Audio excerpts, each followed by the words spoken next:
this is Culture. The search for true love seems to be getting increasingly hard by the day. Its scarcity has pushed some people to try unconventional ways to find the 21st century treasure.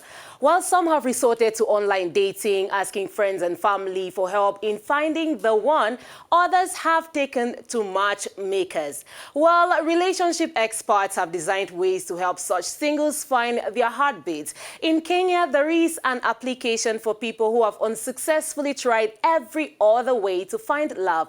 But South Africa has taken the notch even higher. They now marry people at first sight. While unlike other reality shows, there's no audition process, but rather matchmaking workshops where prospective couples are handpicked by experts for Married at First Sight South Africa, which is a spin of Married at First Sight US and the UK. Relationship expert Paula Quinshee is one of the matchmakers of the show and now joins us via Skype from Johannesburg, South Africa. Fantastic to have you with us, Paula. Let's dive straight into the matchmaking process. How does it happen? Does every unmarried South African make the cut? We used quite an in-depth process. There was a panel involved. We used a number of assessment tools to have a real deep look at the insights at an individual level. We looked at their psychological and personality traits.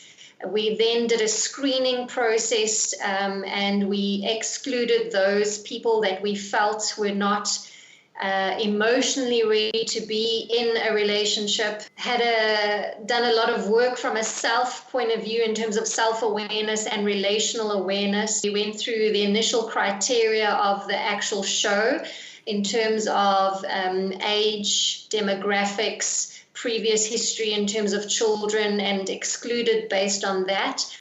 Critics say that the show, which premiered on February 3rd, 2017, is a social experiment gone wrong. Is that true?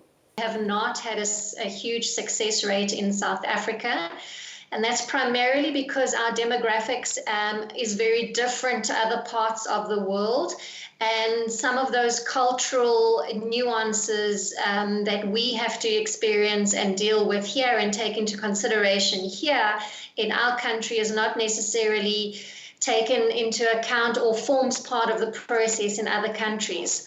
So none of the couples that married are together. They all did divorce at the end of the show.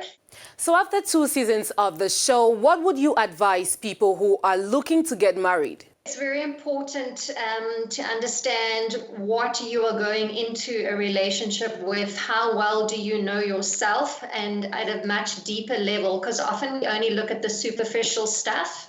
So things like, what are your values, your belief systems, your spirituality, your career aspirations, your hobbies and interests, even right down to your traditions and your culture.